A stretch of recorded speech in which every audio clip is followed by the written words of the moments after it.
এবার একটা কথা বলি, হাই প্রেশার, হাই প্রেশার মনে রাখবেন, আপনার মধ্যে কোনো সমস্যা আছে তখনই হাই প্রেশার।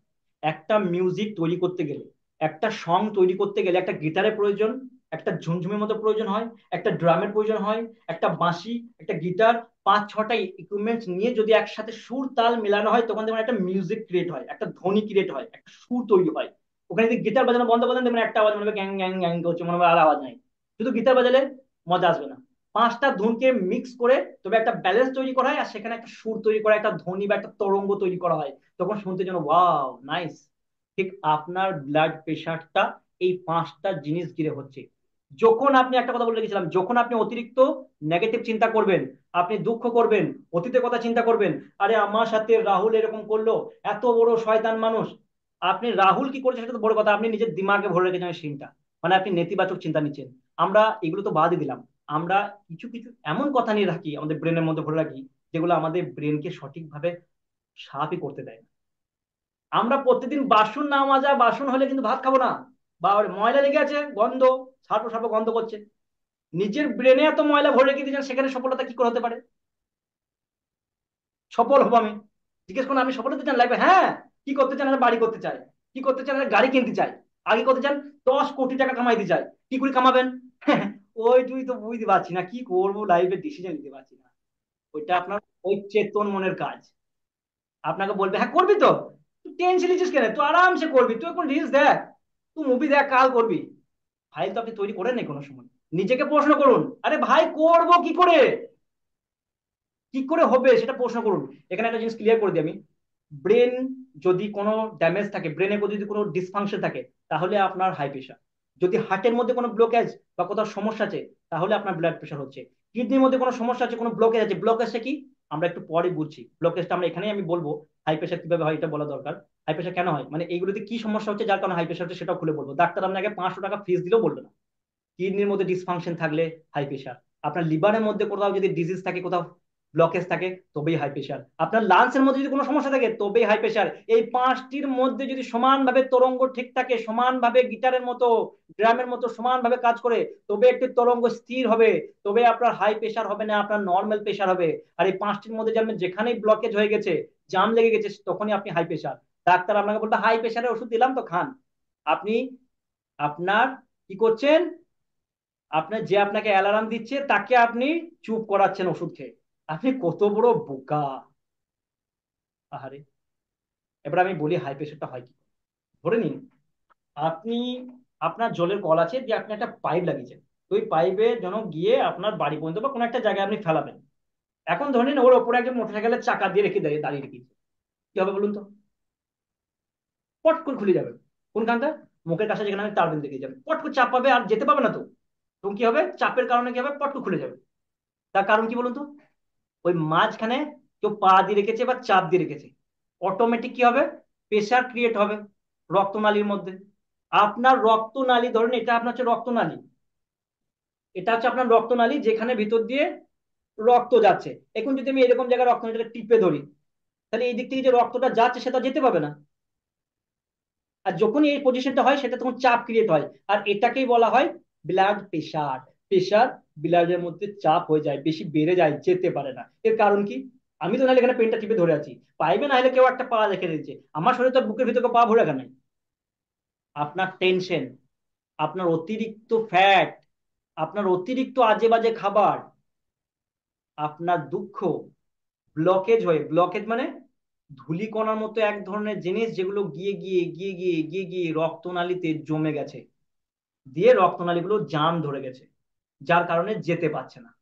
এবারে যখন একটা ভালো করে শুনবেন, ভেরি ইম্পর্টেন্ট প্রত্যেকটি লাইফের জন্য। অনেক মানুষ আছে, অনেক মানুষের মা বাবা আছে, বই বাসাতে বলে বাবা আমার এই বুকগুলি না খুব যন্ত্রণা করছে, যখনই কোথাও সিঁড়িতে উঠি এগুলো খুব যন্ত্রণা করে, কেন জানি না পেন হয়।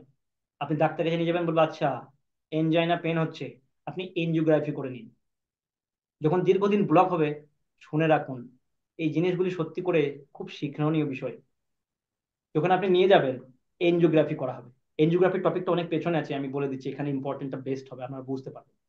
এনজিওগ্রাফি মানে হচ্ছে আপনার যে ব্লকেজ গুলো আমি এখনই ক্লিয়ার করলাম, এই ধরনের ব্লকেজ হার্টের মধ্যে, কিডনির মধ্যে, লাংসের মধ্যে হয়ে থাকে। ওরা কি করবে? একটা সরু তার নেবে, আমি বলে দিচ্ছি, আপনি পরীক্ষা করে দেখে নেবেন, ইউটিউবে চেক করে নেবেন এনজিওগ্রাফি কাকে বলে। এখন ওই নালীর মাধ্যমে, যে নালীর দিকে ব্লকেজ আছে, ওরা চেক করবে আপনার কত ব্লকেজ আছে, কতগুলো ব্লকেজ আছে, কতগুলো সরাইল ওরা। ওরা সেটাকে নালীর মধ্যে দিয়ে পুশ করবে, ওই তারটিকে পুশ করে করে পুশ করে করে আপনার হার্ট পর্যন্ত নিয়ে যাবে। এখন বলুন তো, আপনার ঘরে পাইপে যদি এরকম একটা ধরুন জাম ধরে গেছে, এবার আপনি যদি পা পরিষ্কার করেন, ঠিক আছে, তো ওরা আপনি কি করবেন, লাঠি দিয়ে বা কোনো খোঁচা মেরে কি করবেন, ওই জামটাকে ছাড়িয়ে ফেলবেন, দিয়ে ক্লিয়ার করে দেবেন রাস্তা। দিয়ে এবার বলবেন, ইয়েস ইউ আর গুড, আপনার চেকার কমপ্লিট, ফেলুন 50,000 টাকা। আমি বলবেন, হ্যাঁ আমার তো যন্ত্রণা পালিয়ে গেল। মানছি খুব সুন্দর চিকিৎসা হলো। আচ্ছা বলুন তো, ওর ভিতরে যে ময়লাগুলা ছিল, ওটা কোন দিকে বেরোলো? আপনার শরীরে তো কোনো ড্রেন নাই, খালি মালটা ওই যে ব্লকেজ গুলো ছিল তারের মাধ্যমে যে খুঁচি খুঁচি বার করা হলো, মানে ছড়ানো হলো, ওই মালগুলো গেল কোথায় বলুন তো? জানেন কোথায় গেল? অবাক হয়ে যাবেন শুনলে। ওইগুলো গিয়ে আপনার হার্টে, আপনার ব্রেনের এমন এমন নার্ভ রয়েছে, এমন এমন সরু সরু তার রয়েছে যেখান দিয়ে রক্ত যায়, যেখানে আমি অংশ বলতে পারবো না, 1 mm এর থেকেও সরু, হয়তো চুলের থেকে আর একটু মোটা হতে পারে, এই ধরনের নালী রয়েছে। তখন ওই রক্তের মধ্যে ওই জিনিসগুলো কিন্তু হার্টে, কিডনিতে, লিভারে, লাংসে, ফুসফুসে, যখনই ওইগুলি ঘুরতে ঘুরতে ধরলেন, যেতে যেতে যেতে যেতে আপনার ব্রেনে যে টাক করে একটা সরু পাড়া নালী যে আটকে গেল। কি হবে বলুন তো? ওই ডাক্তারকে ডাক্তার কি বলে জানেন? স্ট্রোক, স্ট্রোক, স্ট্রোক হয়ে গেছে, স্ট্রোক হয়ে গেছে। আমরা জানি না স্ট্রোক কাকে বলে।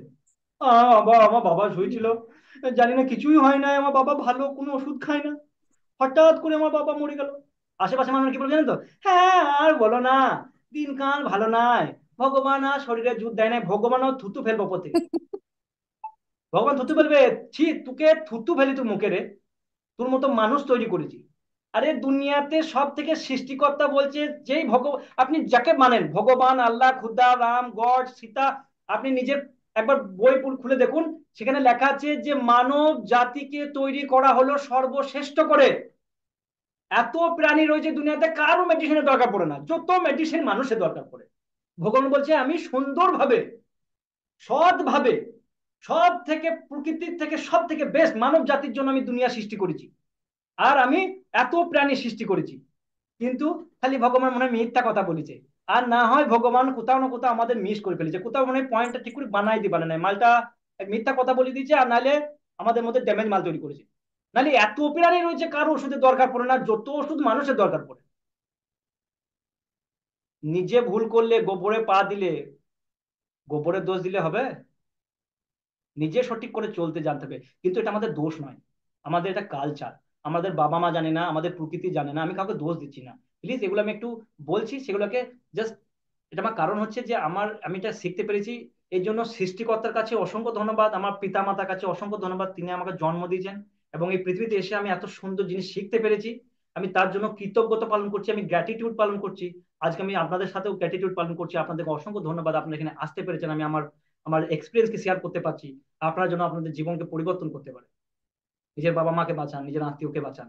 কোনো ওষুধের দরকার নেই, কোনো ওষুধের দরকার নেই। জীবনে সুস্থ থাকার জন্য, নিজেকে সুস্থ রাখার জন্য, আপনাকে একটা জিনিস শেয়ার করি। আমি সব থেকে বড় অ্যালার্জি পেশেন্ট ছিলাম জানেন। আপনাকে কালকে দেখাবো আমি ফটোটা, আমি রাখিনি। আমার শরীরে অ্যালার্জি দিলে আমার দিমাগ খারাপ হয়ে যাবে। আমাকে বলছে অ্যালার্জির ওষুধ খা। বন্ধুরা, কি হয়েছে রে? আরে অ্যালার্জি, তো ওষুধ খেয়েছিস তো? মানে আমি না চাইলেও পাশের মানুষ আমাকে ওষুধ খাইয়ে দেবে। আমি জীবনে একেবারে ক্লিয়ারলি সুস্থ, আমার আজ পর্যন্ত কোথাও আর অ্যালার্জি নেই। তো ওই জিনিসগুলি ধীরে ধীরে যেখানে গিয়ে আটকে যাবে, সেখানে অক্সিজেন আর পৌঁছাবে না, সেখানে আর রক্ত পৌঁছাবে না, ধীরে ধীরে সেই জায়গাটি শুকোতে শুরু করবে, তারপর সেখানে ঘা হয়ে যাবে, আর ওই ঘাটাকেই বলে দিবে ক্যান্সার। বাস, হয়ে গেল মানে ক্যান্সারের পেশেন্ট। বাবা রে, কি হবে, আর তো বাঁচার উপায় নাই। কেমন লাও এবার? কেমনই বলবে, সরি স্যার, এত টাকা খরচা করেছেন, ওসব পানিতে চলে গেছে, এবারে আপনি তৈয়ার করুন, খাট তৈরি করুন আপনি রুগী নিয়ে যাওয়ার জন্য। আমি বলে দিচ্ছি, 3rd স্টেজ পর্যন্ত যদি ক্যান্সারের রোগী হয়, যেদিনে জানতে পারবেন, আপনি কানে শুনতে পাবেন 3rd স্টেজে ক্যান্সার, সঙ্গে সঙ্গে নাজু ভাইকে কন্ট্যাক্ট করবেন। ক্যান্সার কিছুই নয়, মানুষকে ভয় দেখানো হয়, এই সম্পর্কে আমরা জানবো। আমি লেসনই শেষ করতে পারছি না, এত কিছু বলার আছে। তো এটা হচ্ছে এনজিওগ্রাফি বলা হয়। আর আপনাকে প্রথমে হার্টের ওষুধ খাওয়াবে, এই প্রেশার ওষুধ খাওয়াবে, দিয়ে কন্ট্রোল করে রাখবে, দিয়ে ব্লকেজ গুলো আপনি দিনকে দিন বাড়বে, একটা টাইম আসবে যে আপনি হাই প্রেশারের ওষুধ খাওয়ার পরও আপনার হাই প্রেশার কন্ট্রোল হবে না। কি করে হবে? আপনার তো চাপ বাড়ছে, আপনি তো চাপ ঠিক করছেন না, আপনি তো মাইকে চুপ করাচ্ছেন। প্লিজ এগুলোকে বুঝুন। আপনার রোগ নাই, আপনি আজকে জেনে রাখছেন তো, আমি কথা দিচ্ছি এই জিনিসটা একদিন আপনি কাউকে না কাউকে শেয়ার করবেন। গ্যারান্টি, এটা আপনার দরকার ছিল, আপনি শুনতে পাচ্ছেন ভগবান আপনার জন্য একটা সুযোগ করে দিয়েছে।